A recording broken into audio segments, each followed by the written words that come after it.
Now, television for serious readers. Welcome, everybody, and thank you for coming to our event featuring Gerald Horne.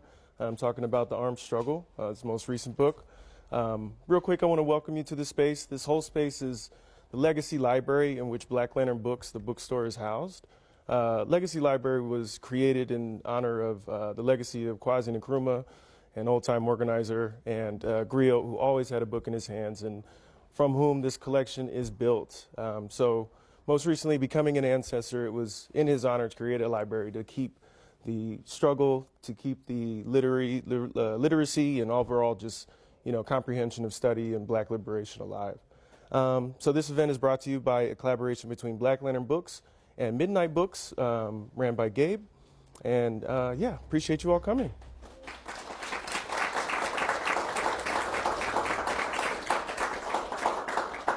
For the man that needs little to no introduction, the reason why you all are here, the scholar, the well-renowned, just academic all around, and kind of like the Stephen King of Black liberation works. Gerald Horne. So I'll stop sucking up some air and then leave it to you. First of all, thank you for inviting me. I'm highly appreciative. Thank you all for coming out on this Sunday afternoon. First of all, I may need an introduction because some of you may know that I used to live in this general vicinity off Crenshaw Boulevard. That's during the time when I wrote the book, Fire This Time, The Watts Uprising in the 1960s, which came out decades ago. Some of you may recall we organized an oral history conference involving participants in that conflagration from 1965 August that are now housed at the Southern California Library for Social Studies and Research at 6120 South Vermont. I should also say that with regard to the events that are discussed in this book, I have a somewhat personal connection to these events. That is to say, it was in the summer of 1969 that I attended a Black Panther conference, anti-fascist conference in Oakland, which in some ways was the zenith of their influence insofar as they were taking a vanguard role, not only with regard to the Black liberation struggle, but with regard to the U.S. left in general.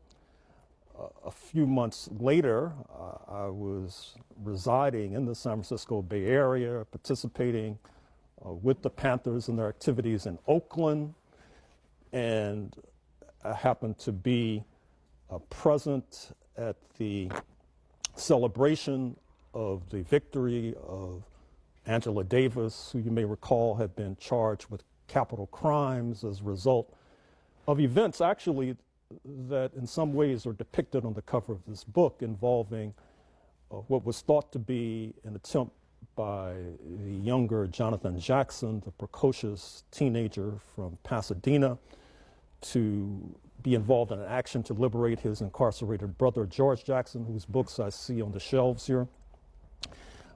Professor Davis, as you know, was on the lam for a while, but then an international campaign led to her being freed, and fortunately she's still in the land of the living. It was also while living in the Bay Area that I taught at Vacaville State Prison, a so-called correctional facility. One of my students was a man then known as Donald DeFries. Some of you may be familiar with this name. In any case, I lent him a copy of my prized possession, the book by Frederick Inglewood, The Origins of the Family, Private Property and State, which I would recommend if you have not perused it. In any case, I never got the book back because he got killed in a shootout in Los Angeles. I believe it was 1974 or thereabouts. And there's a lesson there somehow with regard to perhaps not lending out books or being careful who you lend books to. But in any case, that brings us to this book, which deals with the Southland, and it deals with a number of aspects of the Southland. It deals quite a bit with the history of the NAACP, the National Association for the Advancement of Colored People, founded in 1909, establishes a branch early on in Los Angeles and in San Diego, because this book stretches from Santa Barbara due north to San Diego on the Mexican border, and then westward to the borders with Nevada and Arizona. It's a sprawling region, as you well know. And the NAACP was fighting Jim Crow in this area, which was not alien to this area. That is to say, U.S. apartheid in this area. And what's striking about this area is that many of those who saw themselves as beneficiaries of Jim Crow sought to export it across the border to Mexico. That is to say, when Black Americans traveled outside of San Diego to Tijuana, there were certain Euro-Americans who thought that Jim Crow should follow them there, and then had to be rebuffed by the authorities in Baja California in order to be placed in line. In any case, the NAACP is a major character in this book because they are still in existence, unlike, for example, the iteration of the Black Panther Party discussed in this book. And there hangs a tale, because what happens is that post-1945, post the end of World War II, you have the onset of the so-called Red Scare, and simultaneous with that, the Cold War. Ostensibly, the Red Scare was designed to uproot communists and fellow travelers, but in fact, its remit was much wider, much larger. It dealt a devastating blow to the progressive movement in general, and sad to say, many who consider themselves to be liberals joined with the NAACP in routing those to their left. I'm thinking of the AFL-CIO, the labor movement, for example, which purged its ranks of left-leaning trade unions and sought to weaken left-leaning trade unionists. We're still suffering the after effects of that devastating decision to this very day. I don't think you can begin to understand the class collaboration that exists in the United States of America, exemplified most recently on November 5th, 2024, and being manifested with every passing day as we speak. You can understand that class collaboration without understanding the Red Scare and the attempt to make illegitimate left-leaning, class-conscious workers and leaders of workers.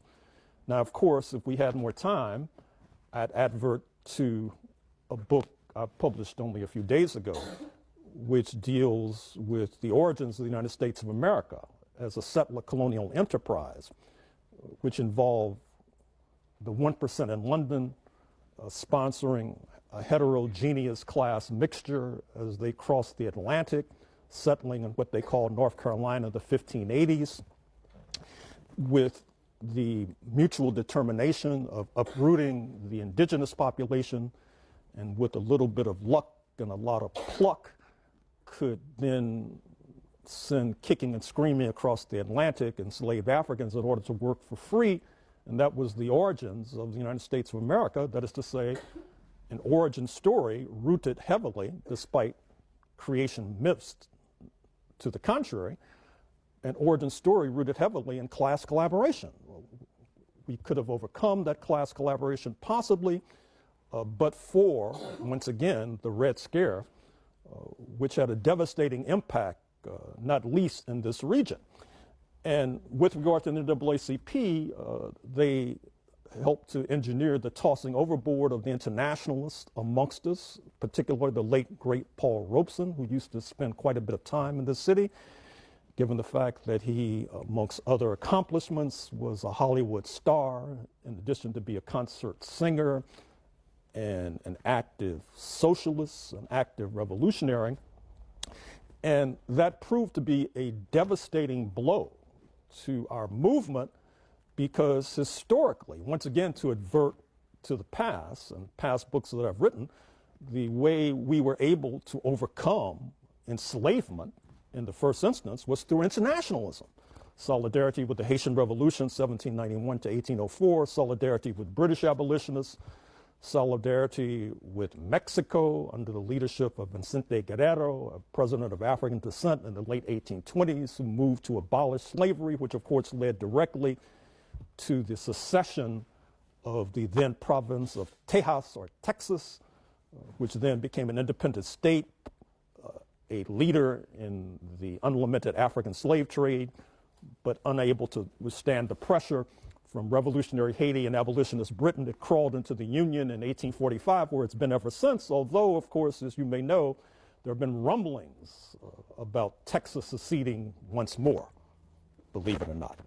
In any case, back to the main thread, the NAACP participated in the Red Scare, which was also a blow to those with whom it had shared a trench, including the U.S. Communist Party coming into existence post-1917 with the Russian Revolution, the Bolshevik Revolution, establishing a foothold in the Southland, not least in the entertainment industry. You may know I wrote a couple of books about Hollywood dealing with the influence of the Communist Party in Hollywood.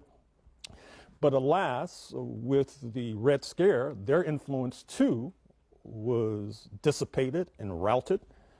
But with all of that, by 1956, you saw the advent of the COINTELPRO, the counterintelligence program of the FBI, which was supposedly designed and devised to deliver the final knockout blow to the U.S. Communist Party. But with the rise of a new stage of the Black liberation movement, symbolized by Martin Luther King in Montgomery, Alabama, it seamlessly shifted to destabilizing that particular wing of the Black freedom movement.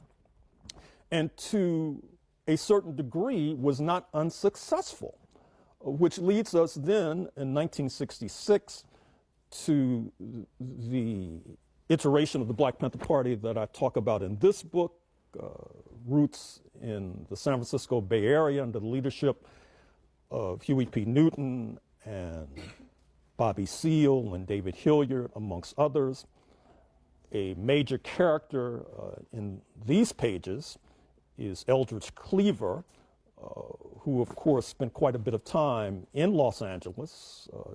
His roots actually were in Arkansas, but a good deal of his youth was spent here before being shipped to various so-called correctional facilities up north.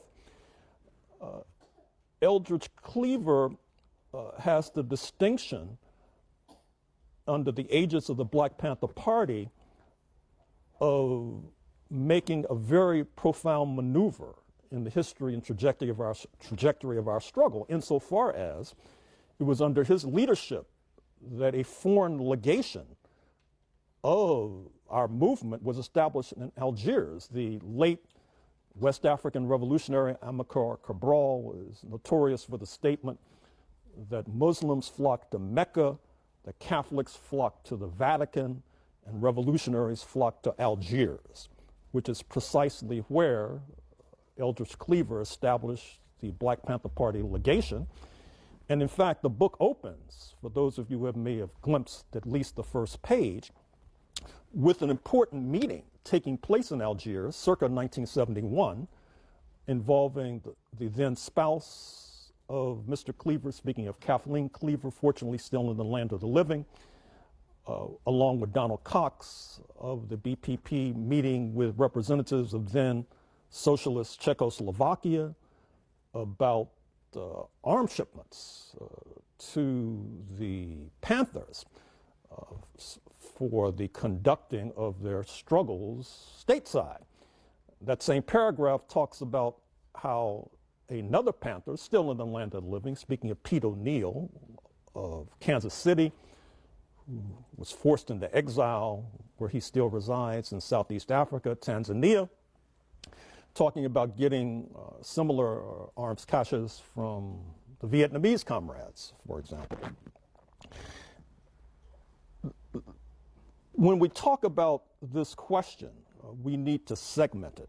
That is to say, there's the question of armed self-defense, the Panthers, who saw themselves as legatees of the late Malcolm X, the children of Malcolm X, metaphorically, obviously subscribed to the idea of armed self-defense, which, as you know, Malcolm X saw as being merely intelligent.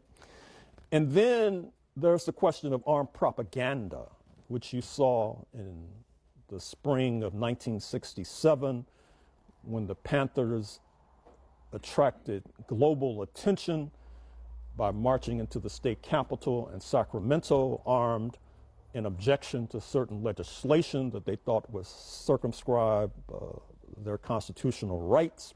That's an example of armed propaganda. You may know that the Panthers were deeply influenced by liberation movements, particularly in Africa. I mentioned Amilcar Cabral, Guinea-Bissau, Cabo Verde. The African National Congress of South Africa is still in power in Pretoria.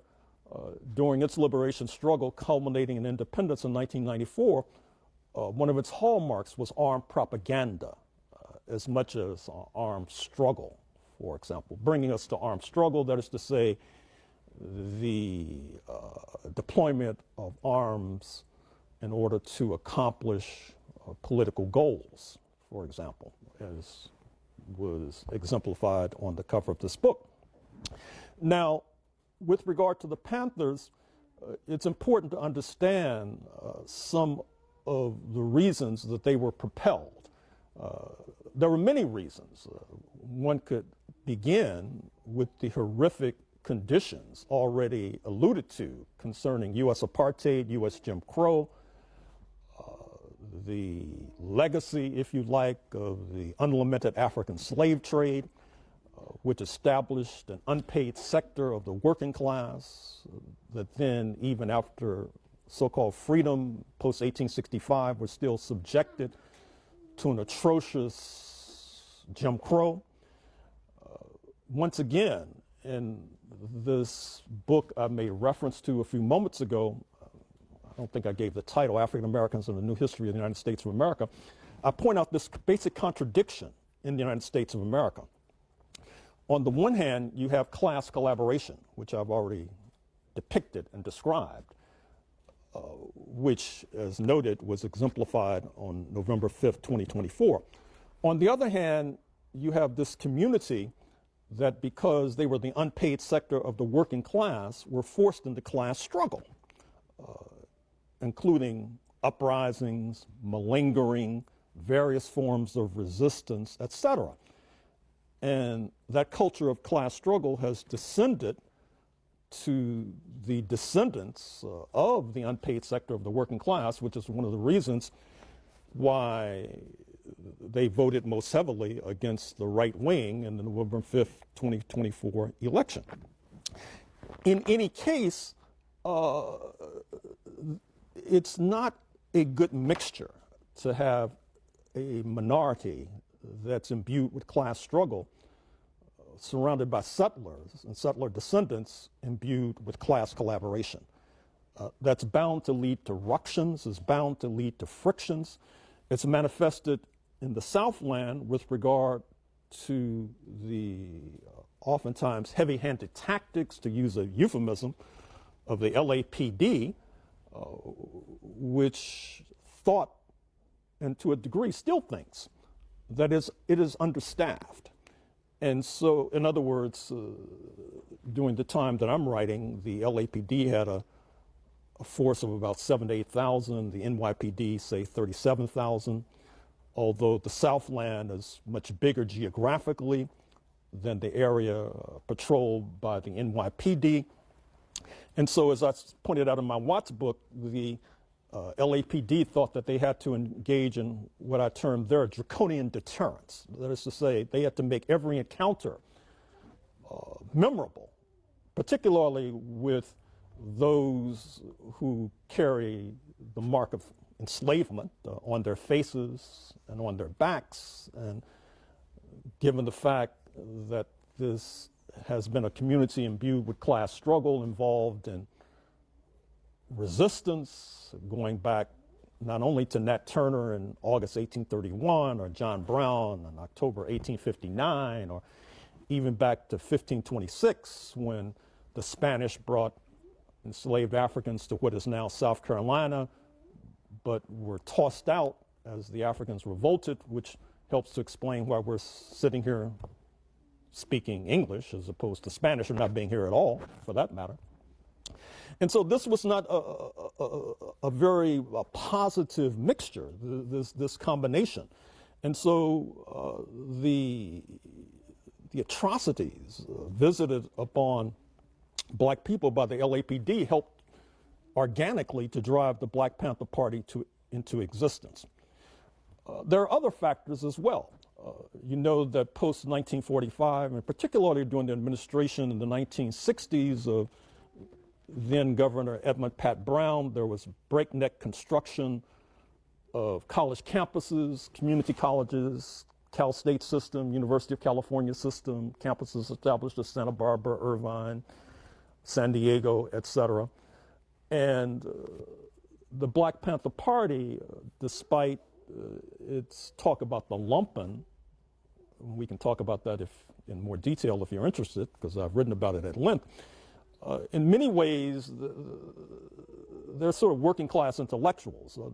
The party has its roots in community colleges in Oakland, Laney College, Merritt College, for example. Many of the leaders are autodidacts. I look at the reading lists that of the books they peruse while imprisoned. And that leads me to another aspect of the story, which is that perhaps understandably, historians, when they write about this period, they group the Black Panthers within the rubric of Black Power.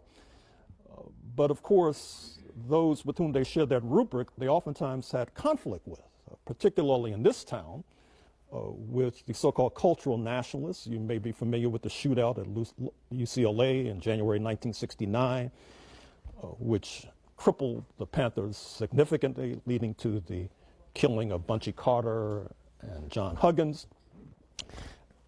The Panthers were, as noted, legatees of Malcolm X, but they also were influenced by African liberation movements, which were influenced by socialism, for example. And so Jonathan Jackson, who is depicted on this cover as a precocious teenager at the high school in Pasadena, he's a teenager. He has a newsletter, which I quote in this book, entitled Iskra. You may recall that name. It comes to us from the Russian Revolution, for example. I myself, to revert to what I talked about, my own biography and my own history, when I was working with the Panthers some decades ago, and by the way, this gray hair is not a dye job. This is all honestly grown.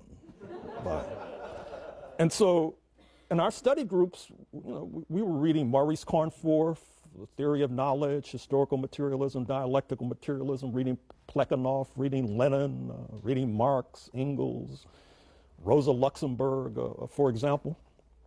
And that's really what helped to make the Panthers unique. They were sort of a halfway house between a certain kind of black nationalism on the one hand and African liberation movements, Frelimo in Mozambique, the PAIGC in Guinea-Bissau, Cabo Verde, MPLA in Angola, for example, not to mention the Cuban Revolution, which deeply influenced the Panthers, and of course the paramount leader, Huey P. Newton, actually spent time in Havana, as did a number of Panther leaders.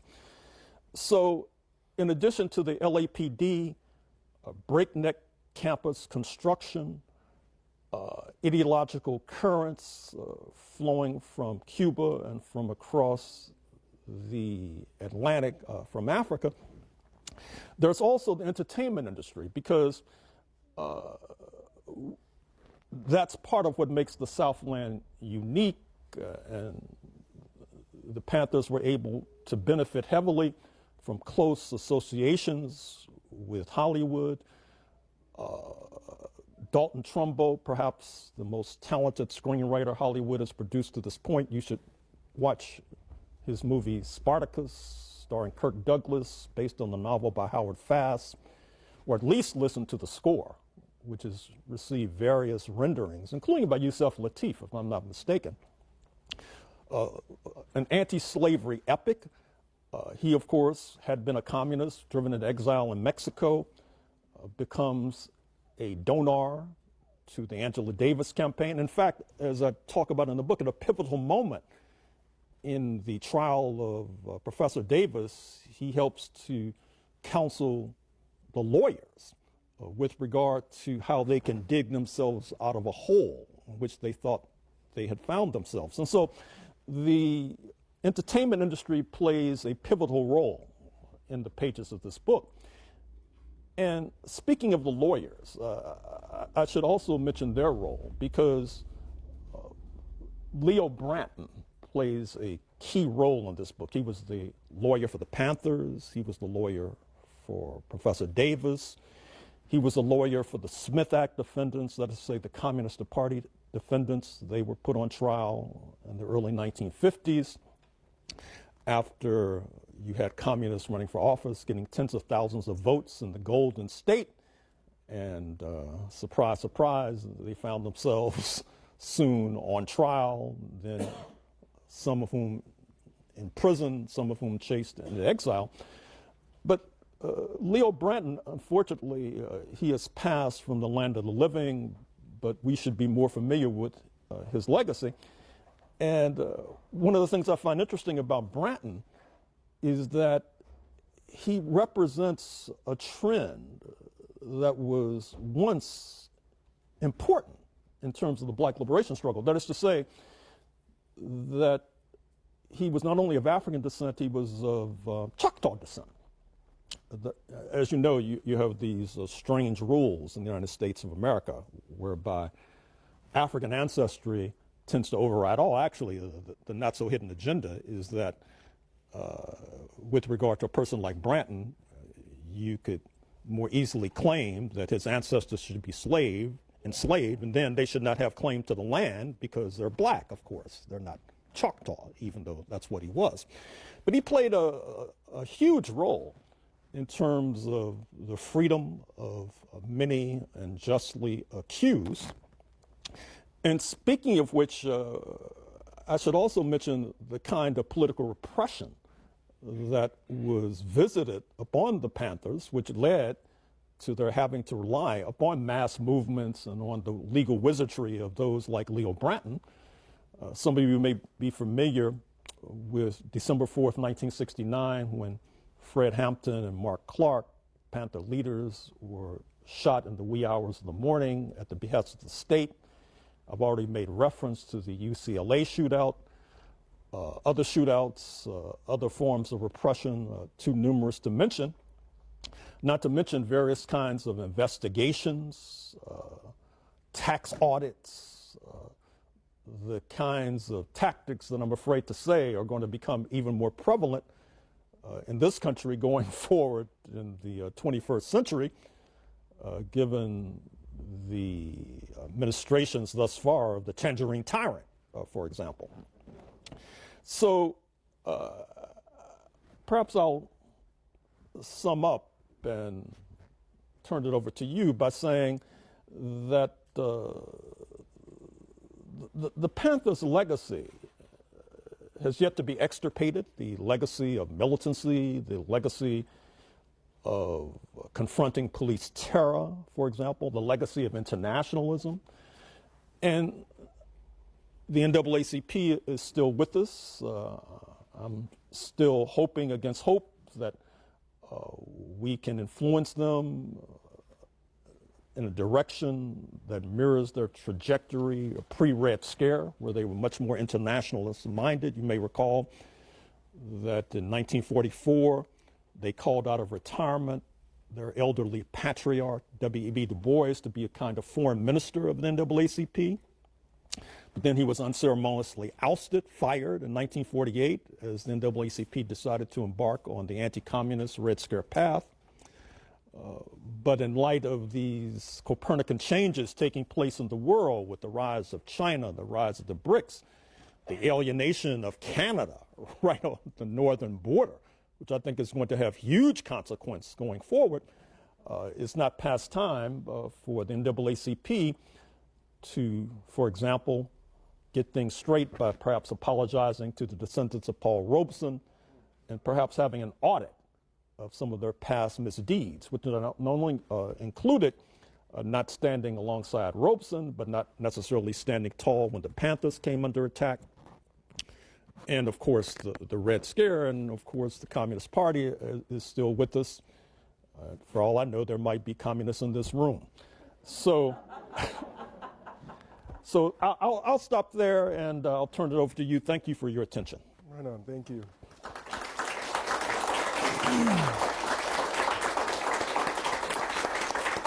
Clap it up for yourself. Thank you for that. Thank you for that. Really appreciate the synopsis of the book and the overall history. Off the top, I want to see if there's any movements or individuals that didn't make the book that you think should have been able, or you wish could have been able to make the book. Well, since this book is over 700 pages, it's difficult to think of someone. Or do you have someone in mind that you were thinking should have been? Not in general. Just yeah, it's difficult to think of someone. I would have to think about that who was on the cutting room floor. But since this has been published in the Daily Mail of London, I'll mention it here. That is to say that one of the points I try to make in this book is how folks who are interested in radical transformation of the United States should take to account that this is a federal state, just like the European Union is a federal state, and therefore the politics of France are not necessarily the politics of Hungary, for example, even though both are part of the European Union. And likewise, California is distinct from New York. Mayor Adams, the corruption-ridden chief executive of Gotham, was a former police officer. Karen Bass, as I point out in this book, she's quoted. And I said, this has been printed in the Daily Mail, so I'm not talking out of school. She's a former Cuba Solidarity activist, for example. And I think that reflects the fact that this is a federal union, that you should not try to necessarily impose whatever strategy and tactics you develop in a center, such as Manhattan, on the rest of the nation. We all know about slavery, although it was a national phenomenon, was most deeply entrenched in Dixie, the area from Virginia to Texas, for example. This state used to be part of Mexico, deeply marked to this very day by Mexican influence. You can't say that about New York. New York was never part of Mexico, for example. So one of the lessons that I try to impart in this book for those interested in radical transformation, that if you're interested in national radical transformation, take into account the federal nature of this country. Even, as I point out in this book, there were conflicts between North and South, Northern California and Southern California, because of the different cultures, for example. For the longest, the most populous region in the Golden State was up north. That's where the University of California was started. That's where the Bank of America was started, for example. And it was difficult to, even as the Southland began to grow in population, there was still the heavy hand of the North that was ruling politically the entire, and actually you still have that. I mean, do you see it as accidental or coincidental that Gavin Newsom, Kamala Harris, Nancy Pelosi, they're all from the North? Actually, all from San Francisco or the San Francisco Bay Area, although the population center is here. And so that's just one of the main lessons I try to impart in this book. Right on. Right on. I want to touch back on the NAACP point that you made, and it kind of brought up some questions for me. In order to kind of, fix what has been done right in the past, and like you said, like kind of make amends for the shortcomings that they've had in the past, How do you think we get there based on, kind of the things in study? And then what do you think that role plays in the whole Pan-African kind of movement looking forward? Well, I'll address your point, then ask you to clarify the second point, Sure. the Pan-African movement. I think I've been advising whenever I'm before a microphone that at the annual NAACP conferences, which generally take place in July in various U.S. cities, that they invite descendants of Paul Robeson and issue an apology. I mean, because that personalizes it. It's more than just making an apology with regard to the depredations of the Red Scare. It's more than doing an audit of the fact that I point out in this book that the NAACP leader in the state, of course, based up north, Franklin Williams, becomes U.S. ambassador to Ghana at the time Kwame Nkrumah was overthrown, although he disclaims any knowledge of U.S. complicity. So obviously, we're facing a real crisis now. And I'm not sure if even people who are most affected or aware of the counter-revolutionary moment we now are faced with, a counter-revolutionary moment that could easily tip into fascism if we're not careful. And given that kind of state of emergency, it seems to be a small gesture to apologize for past wrongs and past misdeeds, because I'm sure the NAACP, they don't feel comfortable about what they did to Robeson. At least I hope they don't feel comfortable about what they did to Robeson.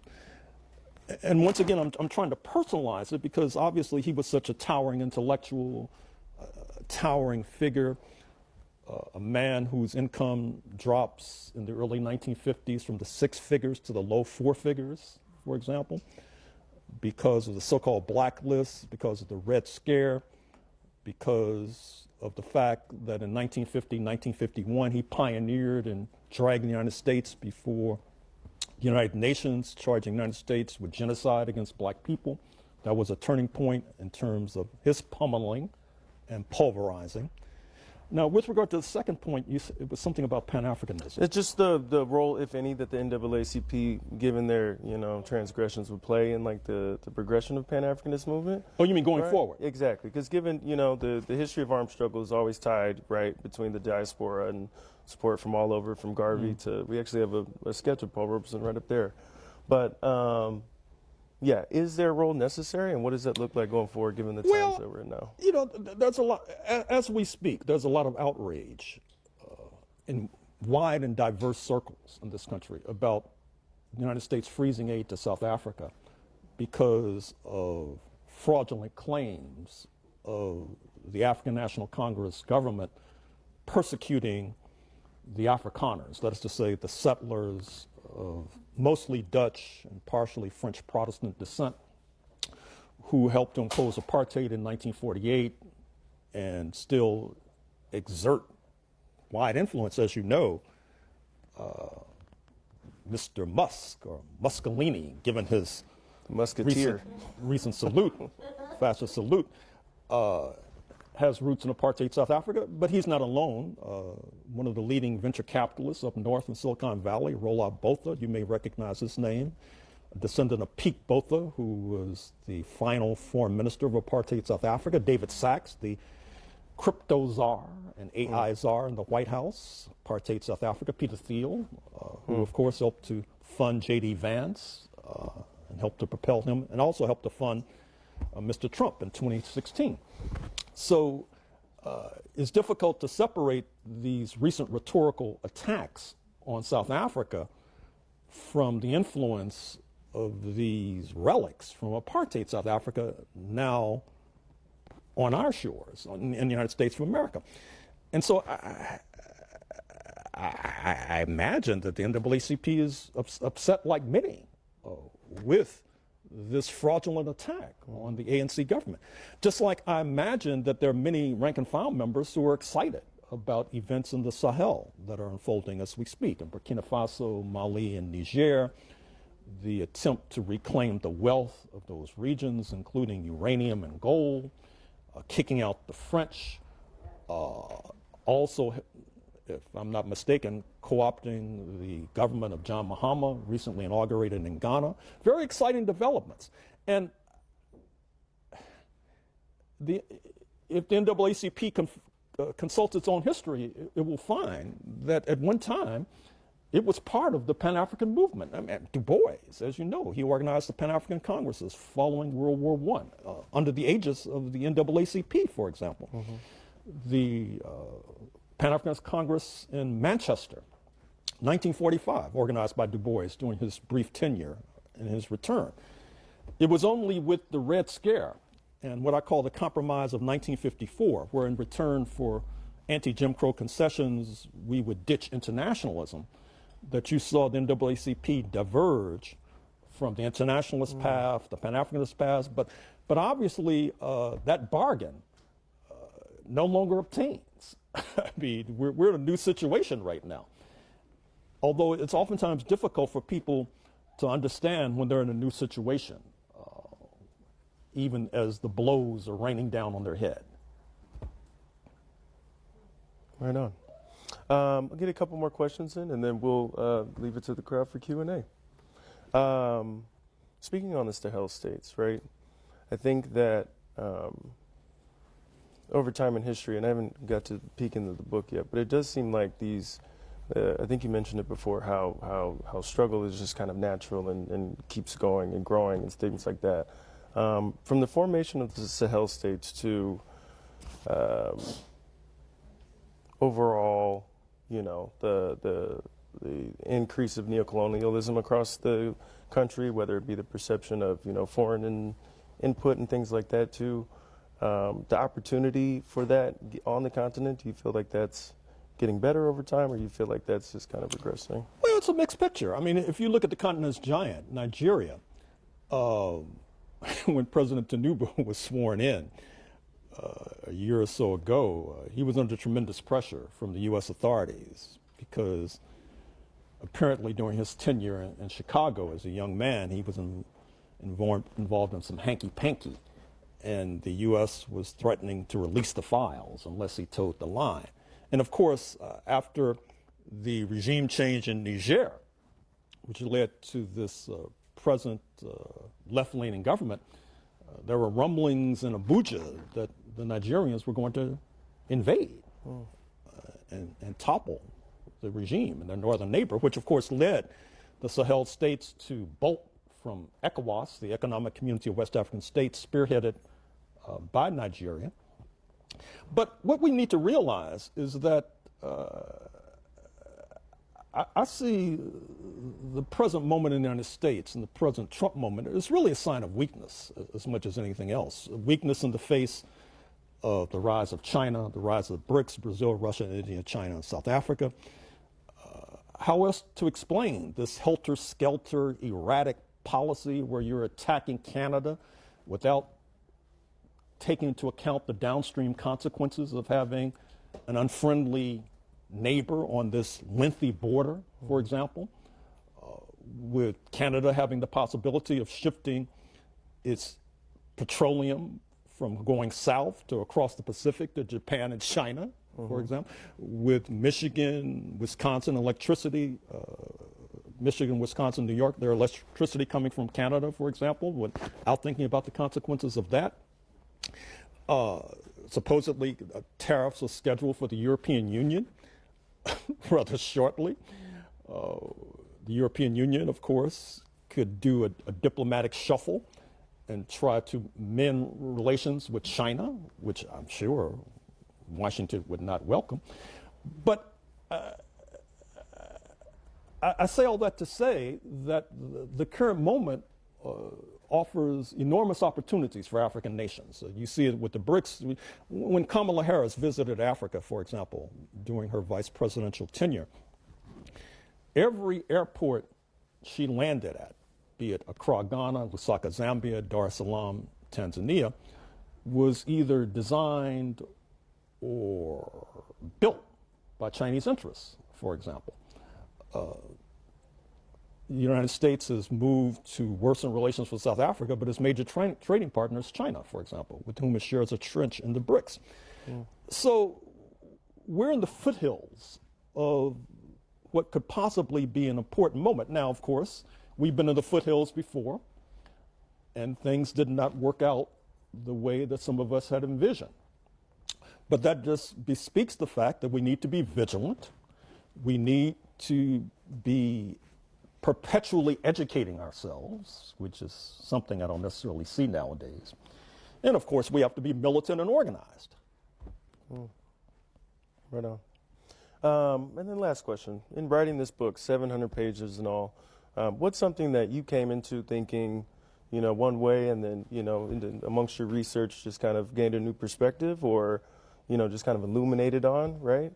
Because I'm sure, all the writing and your process and everything like that, it's all the wealth of information. But curious if something seemed a certain way, and then upon digging back the layers, it opened up to see a different perspective. Well, I will mention this because I think it's an important theme that I have not addressed to this point, and that's the role of China. Because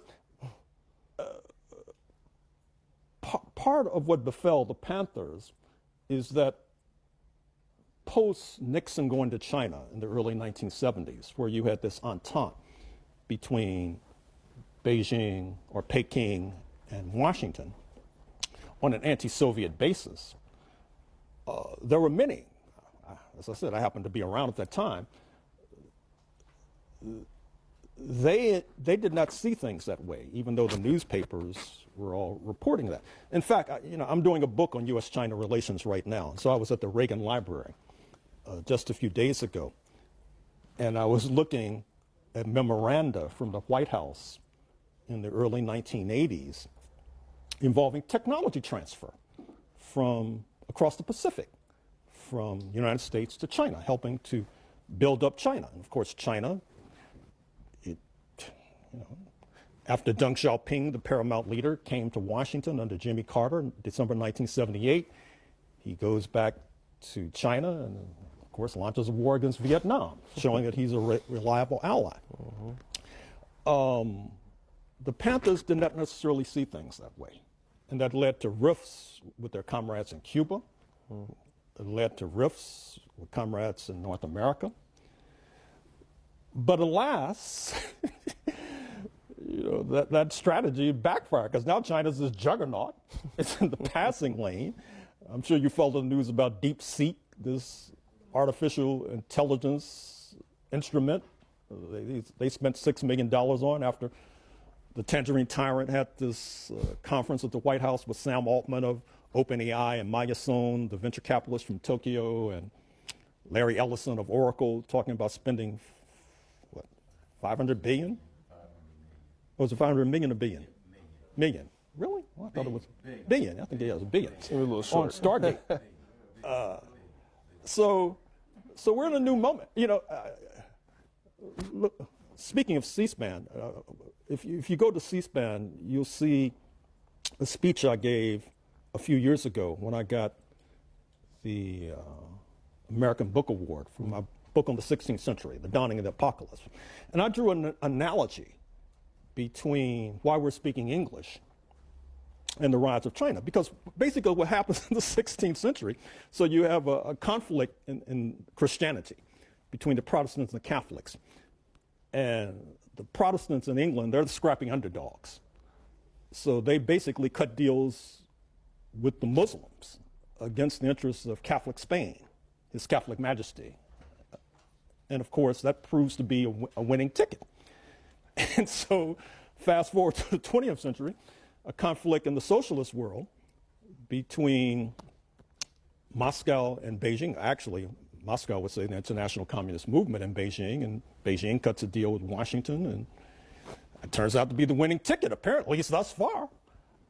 And I find that ironic, but I find it even more ironic that people are not talking about this sort of thing. I mean, I don't know if it's lack of education or people are sort of overwhelmed by day-to-day details, whatever the case. Right on. We'll open it up to the audience for a little Q&A. Just ask that if you guys can, just make sure you get the mic to address your question.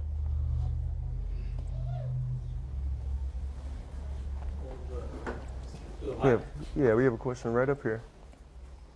Well, Hey, how you doing, sir? I always go to you for the anti-imperialist analysis. I really enjoy listening to what you have to say. Unfortunately, you know, all these things are going on, but thank you for your analysis always. During the conflict with Cuba and the United States, there's a very interesting interview where Fidel says that he almost had to press the button. How hot is it between Mexico and the United States, and what do you think, how should Mexico be responding, the Mexican government be responding to these threats of war or things like that in that nature, sir? It's a very good question, because we're facing a very dangerous moment. You might recall that during Trump 1.0, he had threatened to engage in military conflict with our southern neighbor, speaking of Mexico. But as this tariff war has unfolding, involving erstwhile partners in USMCA, US-Mexico-Canada agreement, I've had more confidence in the ability of the Mexican government to maneuver than the Canadian government, because the Mexican government is much more flexible in its dealings with Russia. It's much more flexible in its dealings with China, a major investor.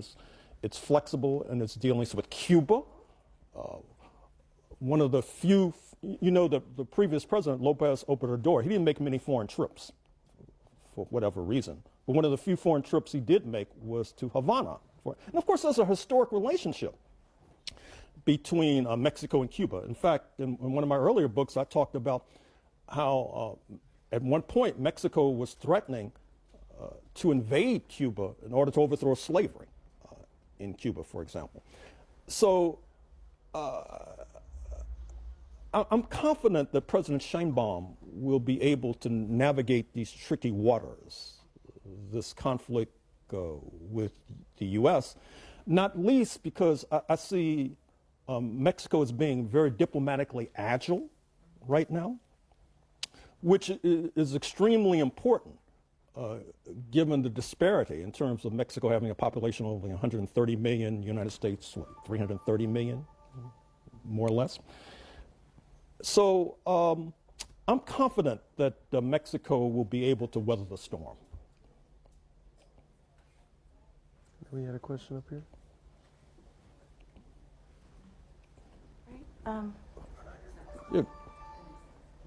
Yeah, go ahead. Go ahead.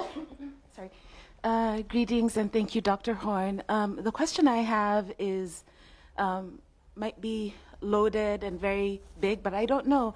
I'm curious. I'm East African. I'm from Kenya and grew up with a sense of Pan-Africanism, and I'm curious as to where are we with that project?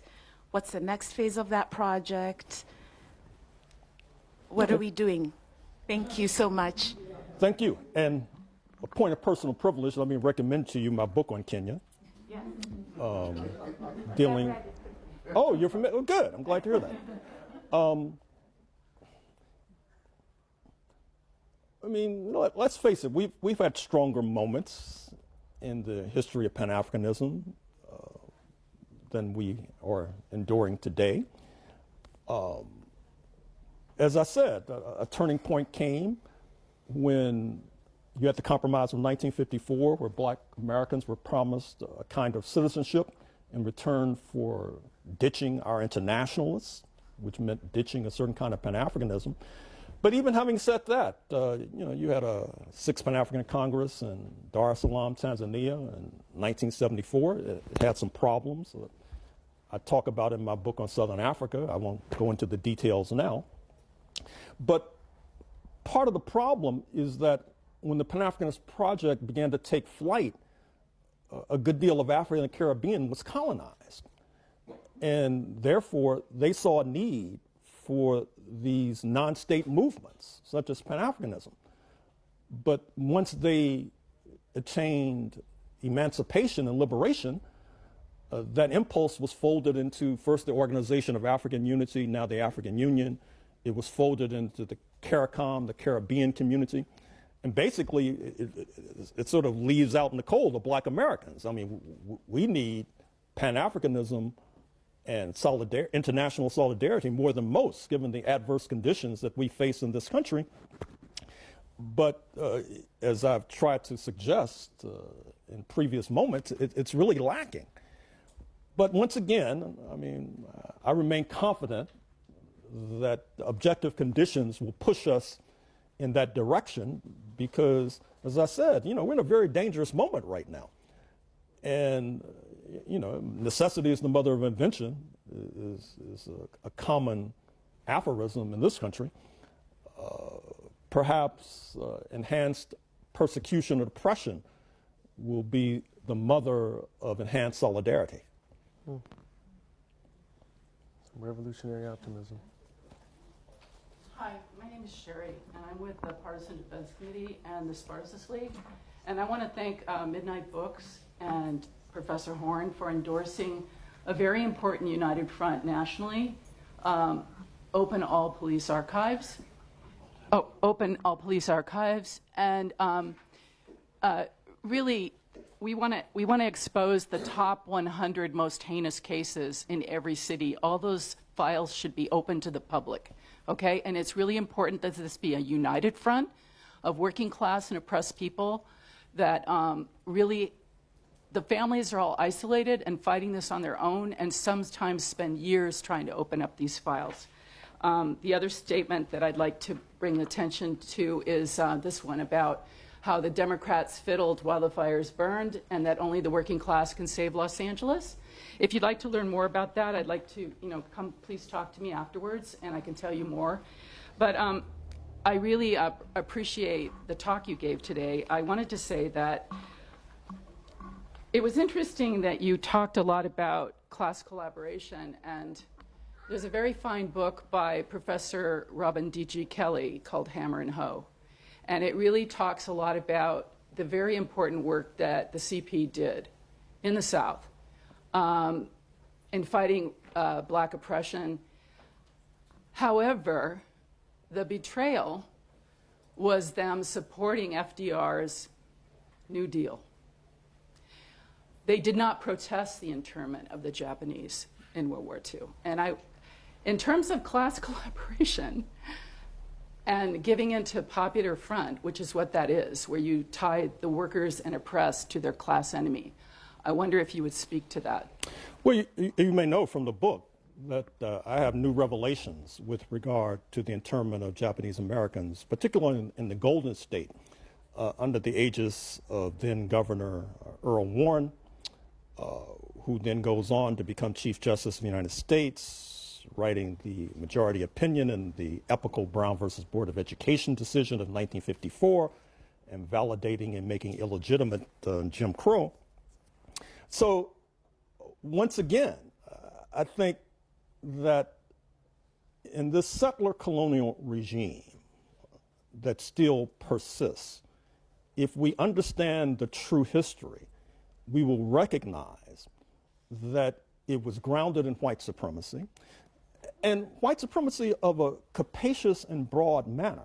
That is to say, initially only involving those who had been warring on the British Isles, English versus Irish, for example, whose conflicts stretch back centuries, English versus Welsh, English versus Scots, which of course had a religious patina insofar as many Scots were Catholic, and then broadening the remit to include British versus German, German versus Pole, Pole versus Russian, Estonian versus Russian, Lithuanian versus Russian, Serb versus Croat, Northern Italian versus Southern Italian, French Protestant versus French Catholics. All of a sudden, when they crossed the Atlantic in a maneuver that would make Madison Avenue blush, they're rebranded as, quote, white, unquote, for example. And this is basically a class collaborationist identity. It's interesting. Many of our Euro-American friends, they're always talking about identity politics. And the original identity politics is whiteness and white supremacy. As a matter of fact, I've begun to think that whatever some of our Euro-American friends are complaining about, that's what they're trying to cover up, for example. And so it's like the thief yelling, "Stop thief!" For example. Or as I put it in another context, in my 16th century book, I talk about his Catholic Majesty when they are engaged in the Inquisition. You have to become Catholic or be tortured or executed, particularly if you're Jewish. And so in 1492, you have many Jewish people who are fleeing the Inquisition who wind up on these shores, some of the earliest settlers, for example. And so the New York Times from time to time has covered stories about New Mexico, which, along with Florida, should be seen as more than Massachusetts and Virginia as sort of the seedbed of settlerdom. And they talk about how some folks in New Mexico, in their homes, whether they realize it or not, they're enacting Jewish rituals because historically they had to keep their Jewishness secret, for example, like people feel that they have to keep their political beliefs secret or their sexual orientation secret. But even in the 21st century, they're still doing these rituals, although they're now they're not sure why they're doing them. And I thought that that was sort of analogous to 16th century scripts that we're still enduring in the United States, where as you know, it's quite common in this country to, on the left in particular, to disparage black leadership, to not want to accept black leadership. I see that as sort of enacting and reenacting a 16th century script, basically. Not unlike what I just described in New Mexico. So yes, settler colonialism breeds class collaboration like stagnant waters breed mosquitoes. And if we're not careful, it'll submerge us all. Yes. Hello. Thank you for coming here. This is really great. Thank you. So my question was about the conflict in the Congo right now, and especially in the Goma region. I think the impulse, because it's Africa, I think people will oversimplify something. It's easy to just kind of pick a side, Rwanda, Congo, and simplify it like that. But given the history of the Rwandan genocide, there's like a real history of peoples here. And I was wondering kind of your thoughts on the conflict. You know, I've tried to walk a fine line with regard to this conflict. But one of the points that I've been stressing of late, we should be vocal about, which is that the Southern African Development Community, led by South Africa, and so far as it has the largest economy, has intervened in Eastern Congo and has come into conflict with the so-called M23, which is said to be sponsored by Kigali, by Rwanda. And that has led to verbal spats between President Kagame of Rwanda and President Ramaphosa in the last week or so. At the same time, Rwanda, at the invitation of the Mozambican government, intervened to try to help squash a religious insurgency in the north of Mozambique. And as you know, Mozambique is one of the closest neighbors of South Africa. And coincidentally enough, this intervention by Rwanda helped to protect a French energy investment as well, of substantial import. There was just a meeting this past weekend between the leaders of SADC, the Southern African Development Community, and the East African Community. President Tshisekedi of Congo did not attend, although I understand he participated through video link. It's a very serious crisis. Ordinarily, when you have these sorts of serious crises in Africa, you ask the South Africans to intervene diplomatically, but they're a party.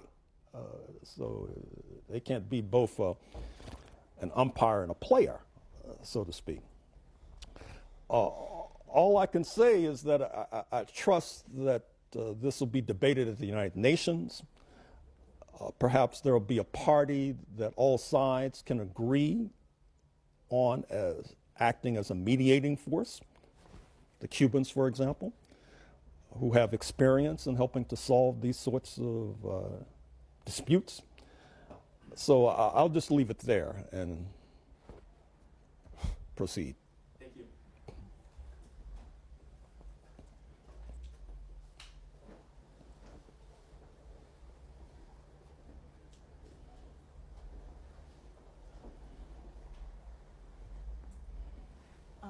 Thank you so much for coming.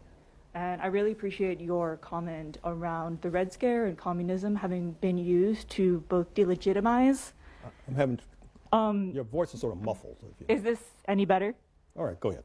I appreciate your comment on the Red Scare being, and like fear of communism being used to delegitimize and deal a blow to a lot of the movements that we still feel today. And I have been thinking about how this connects to, like with the Congo, with Lumumba frequently asking him, "Are you a communist?" And kind of like a diversion to this like center of focus of fear tactics to delegitimate a lot of these conversations. And I feel like I see that in some ways today in a less obvious manner, where you see on the far right a lot of focus on migrants and DEI as like the new economic model, but moreover as a scapegoat for taxes, for the rich not getting taxed, where they're basically placing migrants and DEI before them getting taxed, and also, again, kind of with class collaboration, pushing people apart rather than bringing them together. And like with the Congo also, you saw some of that kind of conflict kind of centering around the mines for uranium in the south, and kind of retaking that over. With, I appreciate you mentioned a lot of like tech leader names, or just like different companies that are involved sort of behind the scenes with these ships of power. And I'm, in some ways, I was just thinking about how you can kind of get some places on track again, and thinking about how we have some inspiring moments in Niger. Like, and again, we have more people trying to be careful about movements now in this very like important counter-revolutionary moment. Do you have any thoughts on what we might be able to do today to kind of bring people together, or to kind of focus on some more counter movements that might prevent similar pitfalls, like the way that the blow with communism was dealt, both like locally and internationally? And I think that could also, the way you point out the federalism of the states versus identity politics and how things are so different, I think that could potentially lend to maybe a lens on how to work together. Well, I'm not sure how to respond. I mean, first of all, I should say, maybe I didn't make it clear. I see the whole concept of identity politics as being fraudulent, quite frankly, the way it's used today. I mean, you have people talking about identity politics who are supporters of Israel. Speak on it. A state based upon an exclusivist ethno-religious identity. That's okay. But the Black liberation movement is identity politics. I mean, the whole thing is, it's backwards. It's totally backwards. No wonder we're on the verge of fascism, given such backwardness. Speaking of which, this counterfeit movement against so-called DEI, diverse, every few months they come up with a new issue that's basically the same old issue. Not so long ago it was CRT, critical race theories, which, as you know, is an esoteric philosophy mostly taught in law schools, but supposedly it was being taught to little Jennifer and little Johnny in kindergarten. And you would have thought that with the overthrow of affirmative action in the Harvard case and the University of North Carolina Chapel Hill case by the U.S. Supreme Court, that would be enough to satisfy those who are concerned. I mean, there's this trope on the right wing right now where if you get on a plane and there's a black pilot, you get nervous because, you know, he's a DEI hire and he won't know how to land a plane, for example. I mean, at the same time, you have U.S. imperialism saying they want to compete with China, but then they're repeatedly bashing a significant percentage of their population. They're preventing a significant percentage of their population from getting education, for example. As I talked about in my Watts book, one of the impulses for desegregation in the 1950s was a way to increase the purchasing power of a degraded black population so that they would have more income to buy cars, to buy refrigerators, ultimately microwave ovens, so that they would have the income to consume what was being produced, for example. And they thought that that would lead to a virtuous circle, so to speak. But now, I guess that sort of thinking has disappeared. And one of the interesting battlefronts that you should pay attention to is this. In this opinion on overthrowing affirmative action at Harvard and UNC Chapel Hill, the U.S. High Court carved out an exception for the military academies, West Point, Air Force Academy in Colorado Springs, Annapolis, the U.S. Navy. This was very interesting. But the incoming scandal-ridden Defense Secretary, Pete Hegseth, one of his first maneuvers has been to overthrow all of that. And it's going to be very interesting to see how it plays out in the courts, given the plain language of the high court opinions, and how it plays out in terms of the U.S. military, which is having trouble meeting its recruiting goals for obvious reasons. And so a lot of these U.S. policies, they're sort of helter-skelter, they're erratic. I mean, for example, deporting undocumented workers. I was just in Charlottesville, Virginia a few days ago. On the receipt from the grocery store after visiting there, larger than the total of the purchase was help wanted, for example. So they're deporting workers at the same time. You have these retail interests clamoring for workers. But as I said, I don't know if any basketball fans, and I don't know if you recall Nolan Richardson, the coach of the University of Arkansas Razorbacks, when they won a national championship, and they would impose 40 minutes of hell on the other team. They put on a full court press. It was said the teams would have a nervous breakdown on the benches. They were under so much pressure. I think that U.S. imperialism under so much pressure right now is leading to these helter-skelter policies, these erratic policies that are really not only counterintuitive, but counterproductive.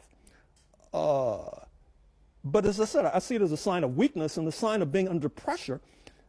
And the country, in a certain sense, is going through a collective nervous breakdown, starting in the Oval Office.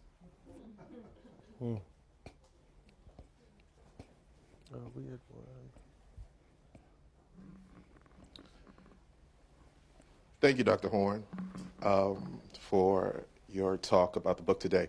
I think this is a question around kind of opportunism. I'm with the Black Alliance for Peace.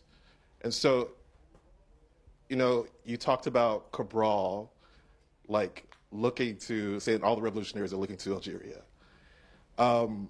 Where in your assessment do you see leftists, anti-imperialists looking today? You know, you raised the AES, you know, I think about the resistance movement in Gaza, I think about emergent kind of movements across the Americas right now. And I think about the Panthers, the meeting in Algiers, forging that relationship with Fatah.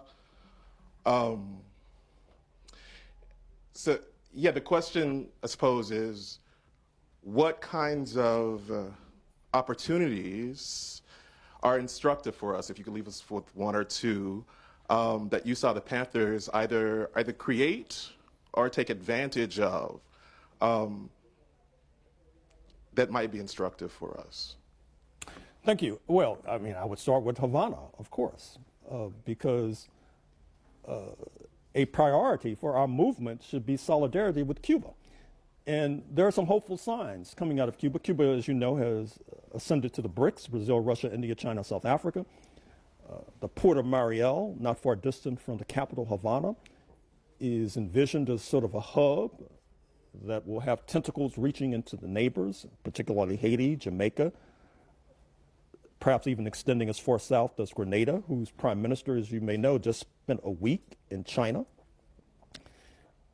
visiting not only with President Xi, it's difficult to think of the Prime Minister of Grenada having a visit in the Oval Office, for example, since its entire adult population could fit comfortably in the LA Coliseum with thousands of seats to spare, for example.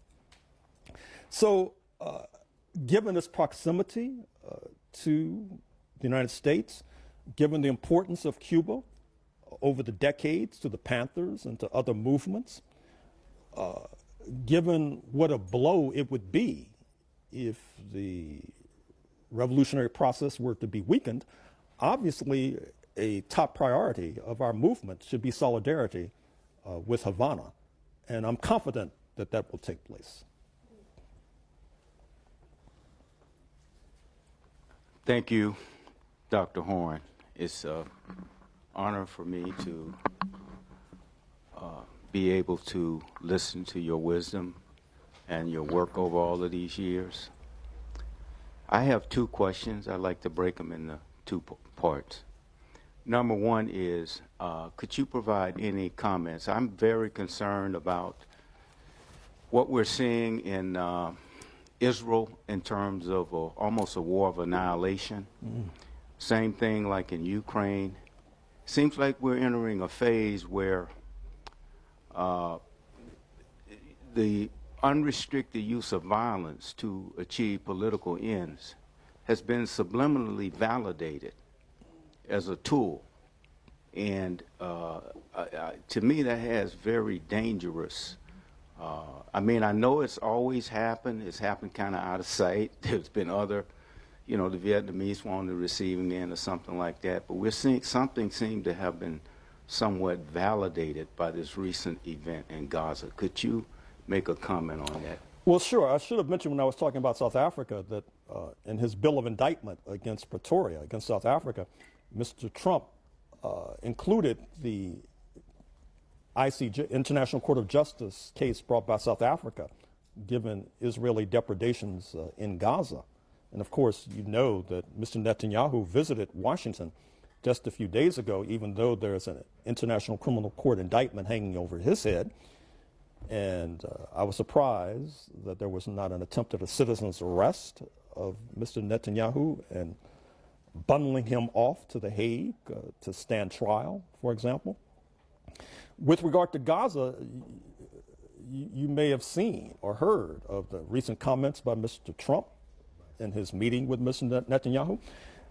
Not winging it, but apparently reading from a script.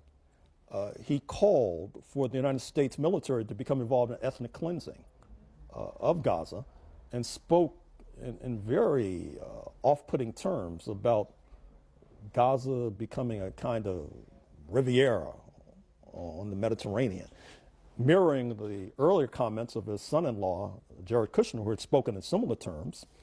So, as I said, I don't think he was winging it. My understanding is that the Arab League will be having a summit later in February 2025. Now, you will get no argument from me if you poo-poo the idea of the Arab League taking militant action, given the fact that General al-Sisi of Egypt, perhaps the leading Arab country,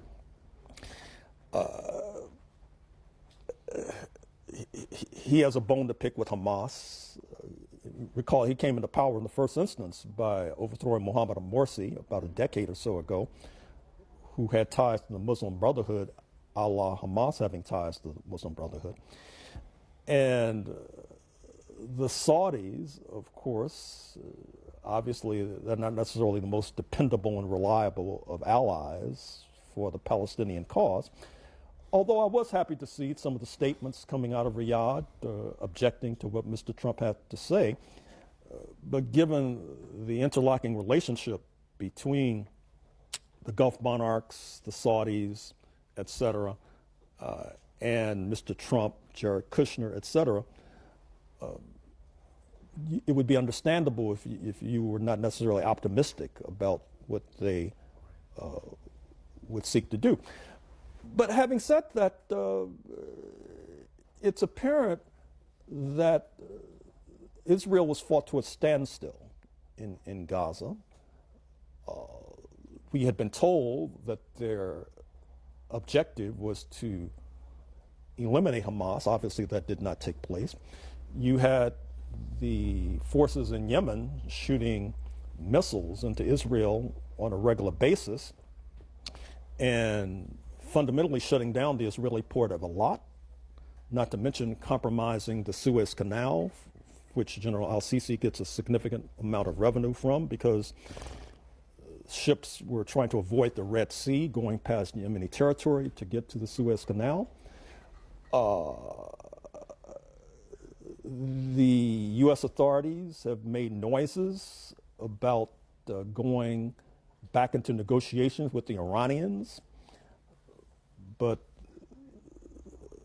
Khamenei, the leader, suggested that this was not necessarily the best use of their time, which tends to indicate that despite the setbacks to Hezbollah, you saw that Mr. Netanyahu gave Mr. Trump a golden pager to signify what he considers to be the successful effort to decapitate Hezbollah with these exploding pagers a few months ago. But Hezbollah is still standing. They're still wielding influence in the government in Beirut, for example. Israel is in very difficult economic straits right now. You have Israeli nationals fleeing back to Brooklyn, to Australia, et cetera. So I understand why there was this settler solidarity on the part of Mr. Trump, just like there was settler solidarity on the part of these so-called Afrikaner agriculturalists in South Africa. That is to say, the United States pledging to do the dirty work of Israel by sweeping into Gaza, displacing the inhabitants, and perhaps not allowing them to return. But even given what I've said about the nature of some of the leading lights of the Arab League, I don't really see that as a plan that will gain traction. Although that's not meant to denigrate the fact that the Palestinian resistance movement has suffered serious blows, although it's still standing. I have time for a couple more questions.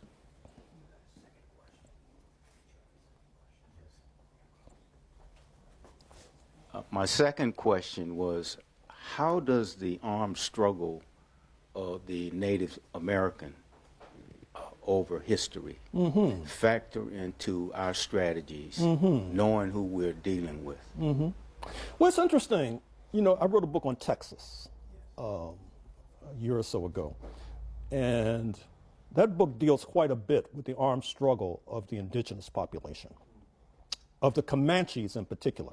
As a matter of fact, my estimation is that the Comanches and the people we refer to as the Apaches were some of the most sophisticated fighters in the history of North America. I think that their weakness, and I point this out in the book, is that their diplomatic game was not up to par. Alternatively, as we speak, I'm writing a book, it's actually the third part of a trilogy on Hawaii. In the Hawaii Kingdom, which was overthrown in the coup of 1893, of all the indigenous people now under the U.S. flag, the Hawaiians had the most sophisticated diplomatic game. They had legations all over the world. They were brokering alliances with Japan, for example. As a matter of fact, you can make an argument that in 1853, when Japan ends a few centuries of self-imposed inwardness, that it had a lot to do with outreach from Hawaii. They had representatives in Russia, for example. They had representatives in South Africa, for example. The problem is they didn't have a very sophisticated military. If you could have combined the military of the Comanches with the diplomacy of the indigenous Hawaiians, you would have had, the United States would not have be the United States we see today. Although, interestingly enough, the Hawaiians, they sent, in the 1880s, they sent representatives to Italy to be trained militarily. They just got overtaken by events. Once again, in this United States of America,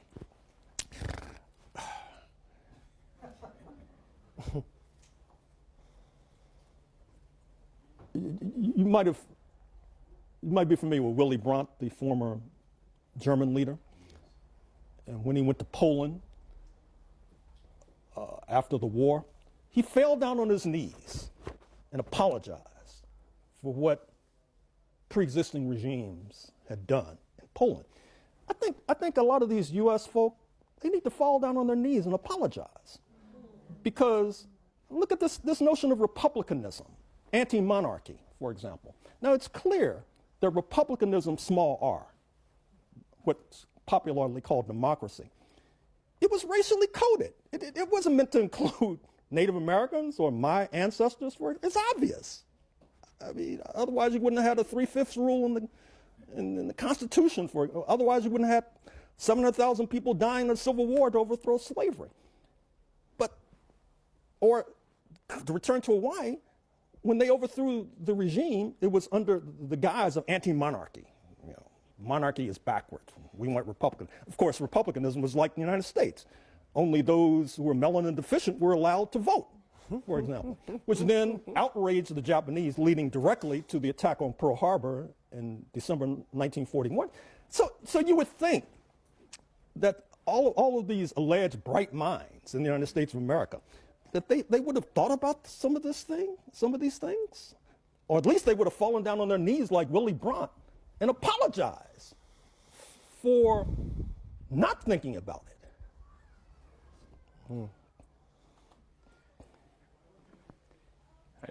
Yeah, thank you for taking so much time to speak with us, Dr. Horne. I want to ask about one theme of your book, which I think hasn't really been touched on too much so far, which is the centrality of the prison system as a crucible, really, for the armed Black liberation struggle in Southern California, and also as a site of political education, of organic, development of leaders.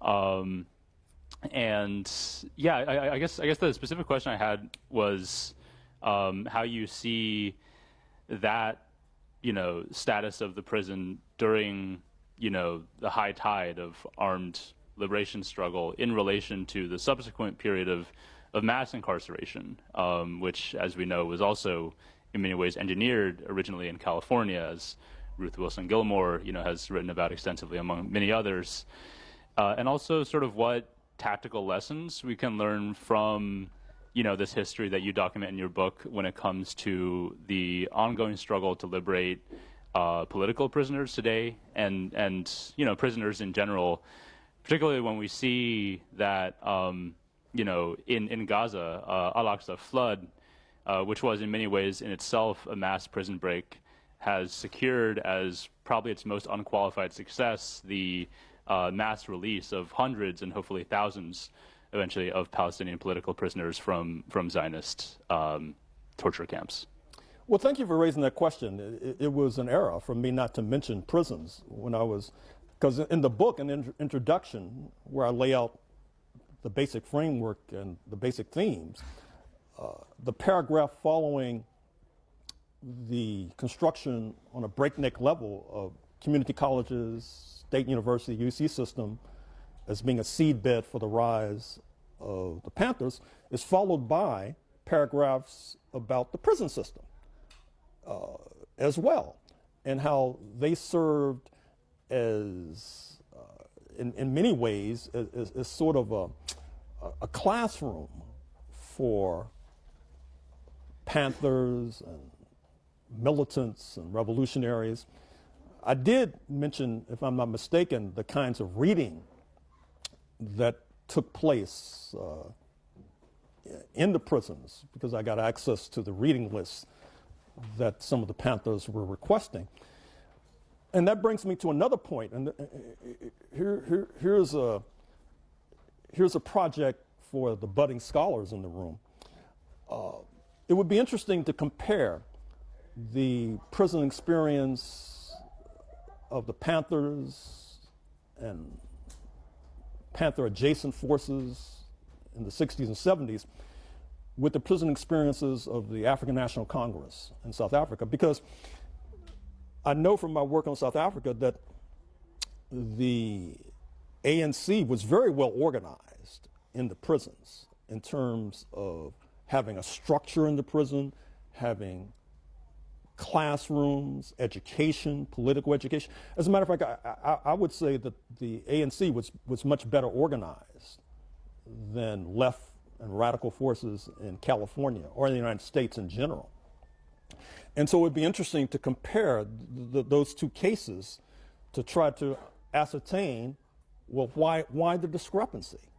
Because then that might lead us to a higher level in case you or your children or grandchildren wind up in these so-called correctional institutions.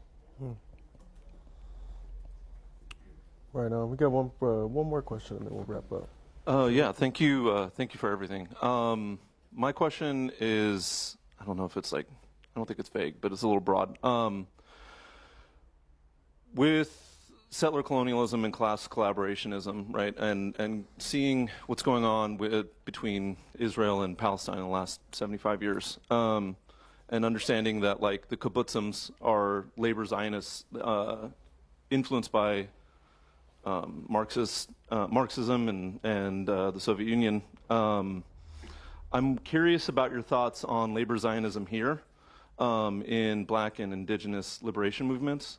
Something that liberation here. Something I've come across a lot of in leftist spaces, especially, is there's a tendency for like a lot of Euro-American leadership in a lot of these spaces, and then a reductionism to like class reductionism, right? And so really focusing more on class and nothing on race, nothing on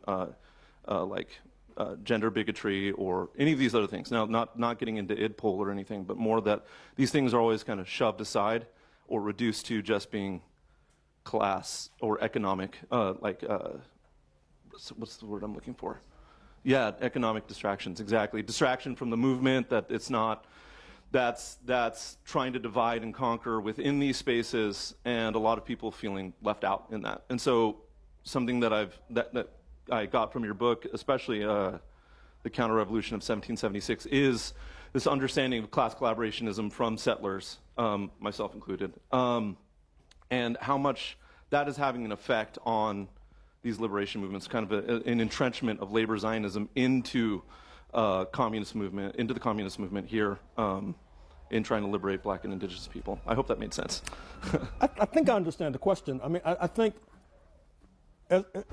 I was very careful to speak of the enslaved population as the unpaid sector of the working class. And I think that's where a lot of the U.S. left goes wrong. And I talk about this in the book. It reminds me of the Tarzan movies, where the Euro-Americans turn to a person like myself and say, "You race, me class." Which is obviously ludicrous, since, I'm a wage worker. My father was a wage worker. My father was a Teamster, once billing itself as the largest union in the capitalist world, for example. And so the inability to, and this, people who consider themselves advanced politically and ideologically made this mistake, sort of an inability to see that there was something called a Black working class. The New York Times has run these articles about debates at the leadership of the Democratic Party lately, with some of the associates of Bernie Sanders, who was quoted, by the way, in the November 7th New York Times, November 7th, 2024, saying that the reason Democrats lost the election is that they paid more attention to identity politics and class questions. As you know, my head almost exploded when I read that. I mean, what is this guy talking about? I mean, here's a guy who actually lived in Israel, for example, as I said, a major exemplar of identity politics, if there ever was one. But that's quite common in the United States. I think it bespeaks a certain kind of ideological weakness of this country, based upon an inability to conceptualize or theorize settler colonialism, not interrogating sufficiently class collaboration, not interrogating sufficiently until, for example, the Panthers did not have the benefit that we enjoy of all of this flood of literature on the construction of whiteness, which I've just alluded to. That was not common in the 1960s and 1970s. Allusions to white supremacy were, but not the actual construction of how those who had been warring on the shores of Europe, how they link hands once they crossed the Atlantic in order to combat the Comanches, for example. And I think a mistake was made also, and I recall this from my own educational background, whereby professors, they would say, there's less anti-Semitism in the United States than in Europe. That shows how U.S. bourgeois democracy is more advanced than European bourgeois democracy. But as I point out in this book, or maybe it was another book, that one of the first settlers in San Diego was a Jewish man. I think his name was Louis Rose, but I may get that wrong, who had a reputation as an Indian fighter. In other words, of course, you know, the settlers, they were willing to incorporate Jewish men into the hallowed halls of whiteness. It wasn't because they were necessarily more advanced or more enlightened than their European counterparts. They had a different mission, for example. And if you go back and look at the literature on the left was taken by this idea that the U.S. was more advanced because of the way Jewish people were treated without even, they didn't even have a concept of settler colonialism. They took for granted the uprooting and even the genocide of the indigenous population. As a matter of fact, you know, I myself have been under unremitting attack because of not subscribing to this idea that the creation of the United States was a great leap forward for humanity. Despite the fact that in 1776 there were thousands of enslaved Africans, 1861 there were millions, and that's a great leap forward for humanity. I'd hate to see a great leap backwards for humanity, for example. In 1776, the settlers were along the eastern seaboard of North America. By 1861, they had spread to the Atlantic. We're about to leap across the Atlantic to Hawaii. That's a great leap forward for humanity. I mean, obviously they're looking through a whiteness lens. They're not able to overcome white supremacy. They're not able to overcome the construction of whiteness because you have Egyptian Christians who are inducted into the hallowed halls of whiteness, like the woman who just retired from the Today Show, Hoda. You have Lebanese Christians inducted into the hallowed halls of whiteness, like Ralph Nader. And that shows how broad-minded and capacious the United States is. But what about the Egyptian Muslims, for example? What about the Lebanese Muslims? I mean, as I said, a lot of these people in the United States, they need to imitate Willie Brandt. They need to just fall down on their knees and apologize for all of their sins. Right on. I think that's a great place to leave it. Thank you.